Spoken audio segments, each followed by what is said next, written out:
Et oui, c'est le retour au travail aujourd'hui. Donc, peut-être que vous vous posez la question, qu'est-ce qu'un conseiller pédagogique fait en attendant le retour des directions d'école et le retour des enseignants? Alors, la première tâche à laquelle on s'affaire, c'est de construire notre calendrier qui a déjà été commencé un petit peu à la fin de l'année précédente.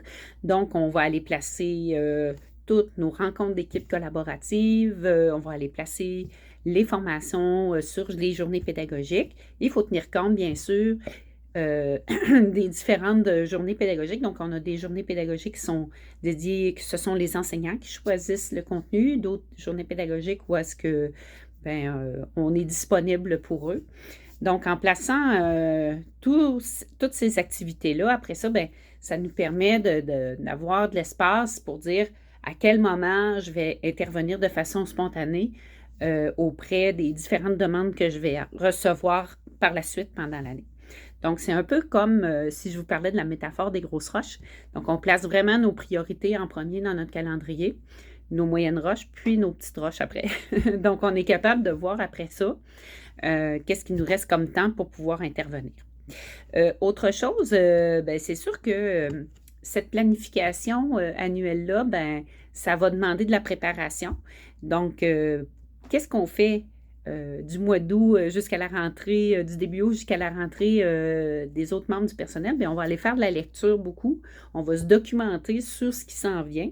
Donc, on sait, par exemple, je sais que je vais avoir à accompagner en écriture numérique.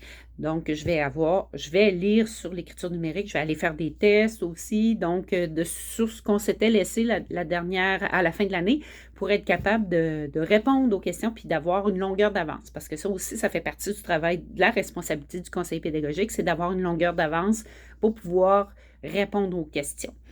Qu'est-ce qu'on fait aussi dans notre préparation, c'est que en tout cas pour ma part, comme je vous disais, je vous raconte mon vécu.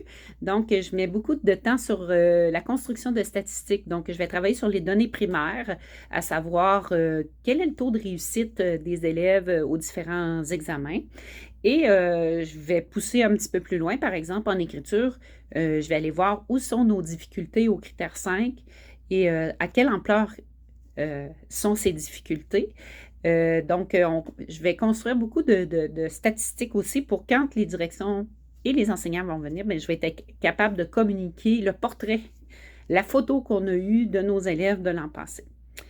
Donc, grosso modo, c'est à ça que j'occupe mes journées jusqu'à la rentrée des directions puis jusqu'à la rentrée des enseignants. En attendant, profitez de votre congé si vous êtes encore en vacances. Moi, je vais aller travailler.